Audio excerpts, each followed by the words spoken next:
You're standing at the threshold of the known world, though you didn't realize it at first. A map spreads out beneath your hands, its edges brittle with age, its center crowded with confident lines and names. But on the outskirts, the ink fades into blankness. Not errors, not omissions, just silence. The kind of silence that feels intentional. Explorers once stepped into that silence believing they would return with answers. They believed the world was waiting for them, that their discoveries would be cataloged, celebrated, dissected by scholars. They never imagined that the world might swallow them, and that history might help cover the tracks. So we ask the question. No one wanted to voice, what if the most ambitious expeditions weren't simply lost, but erased? Not forgotten by accident, but removed, vanished, first in the wilderness, then again in the archives. Imagine pushing into Earth's most unforgiving frontiers, only to have every trace of your existence, every note, every relic, every footprint wiped clean. Tonight, we're not just revisiting tragedies. We're searching for the deeper pattern, the connective tissue beneath the legends. The hint that maybe some missions didn't vanish because nature was cruel or luck ran out. Maybe they disappeared because they came too close to something extraordinary, something someone didn't want revealed.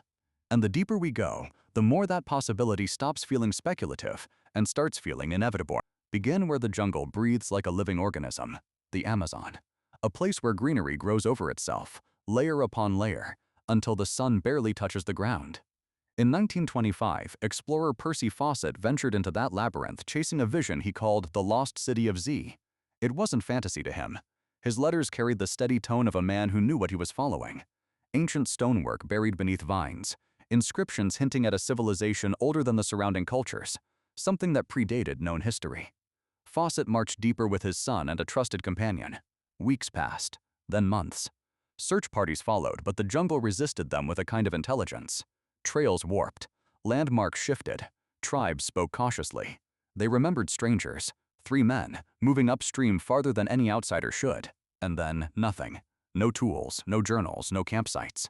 It was as if the forest swallowed the expedition whole, digesting even their memory. Later testimonies described stone platforms hidden beneath matted roots, circular foundations alien to the region. But no photographs, no sketches, no samples survived. Move from suffocating humidity to suffocating cold, thousands of miles north. The Franklin Expedition, 1845. 2 of the most advanced vessels of their age, fitted with steam engines and iron reinforcements, sailed into the Arctic to conquer the Northwest Passage.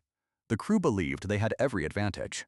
Supplies for years, scientific instruments, experienced officers. But none of it mattered. The ice closed around them like a fist. Years later, scattered clues painted a portrait of unraveling sanity. Abandoned gear, frozen remains showing signs of starvation and desperation, lead poisoning from tinned food weakening minds and bodies. But even today, satellite data and underwater drones reveal something stranger. Both ships drifted far off their intended path, ending up in regions where no competent navigator would have willingly gone. Some historians argue shifting ice carried them.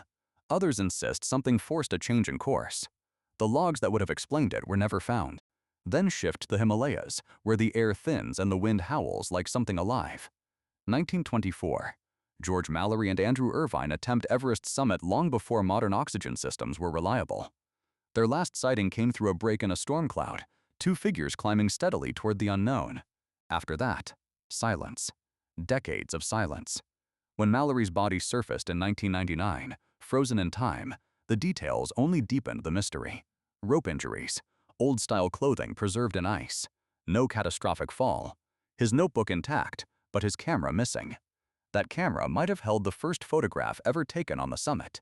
Irvine, the man carrying critical gear, remains unfound. Modern climbers still report spotting old-fashioned equipment high on inaccessible ridges, far above where Mallory supposedly fell. As if the mountain is still hiding the final pieces. The truth is that these explorers operated with tools that would seem primitive now. Their compasses were easily disturbed. Their maps were incomplete, sometimes based on rumors more than measurements. Communication was fragile. A single broken telegraph line could sever them from the world. Rescue missions took months, sometimes years, and by then, nature had rewritten the landscape. Environmental brutality only amplified the uncertainty. In the Amazon, disease could strike within hours, tearing through entire teams. The Arctic crushed ships as easily as splintering firewood. Everest buried its secrets beneath avalanches capable of erasing camps without leaving a ripple. The planet didn't need intent to claim them. It needed only time. But the human mind hates a vacuum. So theories began to grow. Some hint at discoveries that challenged archaeology itself. Larger than expected stone foundations in the Amazon, suggesting urban centers far older and more advanced than previously believed. Strange metallic fragments found near Franklin search sites. Alloy compositions inconsistent with Victorian shipbuilding. Reports from Everest climbers who swear they found traces of camps at elevations Mallory should not have been able to reach with the equipment he carried. And then there are the darker whispers. Diaries that supposedly vanished from archives. Government files sealed indefinitely. Claims of objects recovered but quietly transported away. None proven, none disproven. Just enough contradictions to make doubt feel rationer. Modern tools push deeper into these mysteries than those early explorers ever could. LiDAR scans penetrate dense jungle canopy, revealing buried geometric patterns suggesting ancient road systems. Some align with the fragments of legend Fawcett chased. DNA analysis of Arctic remains has reconstructed the health and diet of Franklin's crew, rewriting the timeline of their decline. Radar studies track the movement of ice over decades, explaining some anomalies, raising new ones. On Everest, high-altitude drones have mapped terrain long beyond human reach, identifying crevasses and shelves where Irvine's body may still lie untouched. Climbers review these flight paths, trying to piece together the final hours of the two men who vanished while chasing the top of the world. Yet, even with all this, progress is slow. Search teams return with fragments that feel important but incomplete. A rusted buckle that confirms a camp but reveals nothing about fate. A wooden tool handle preserved in Arctic cold, its owner unknown. A scrap of rope high on Everest, weathered beyond recognition. Every new clue solves one question and creates two more. You begin to sense a pattern. Some places guard their stories. Some landscapes, whether through chaos or indifference, refuse to yield closure.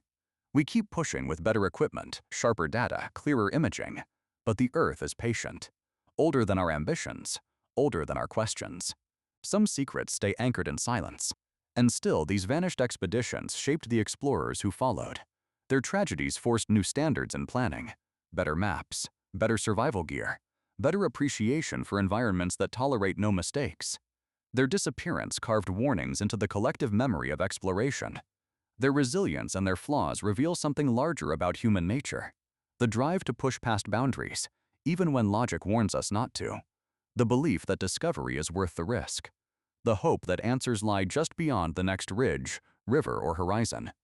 That hope built great achievements. It also built graves. Now the question falls to us. If these explorers found something out there, something ancient, something remarkable, something potentially dangerous, would that truth have survived? Or would it have been buried a second time? Covered by jungle roots, sealed under shifting Arctic ice, or hidden beneath Everest snows that never melt? The Earth still holds the answers. It always has.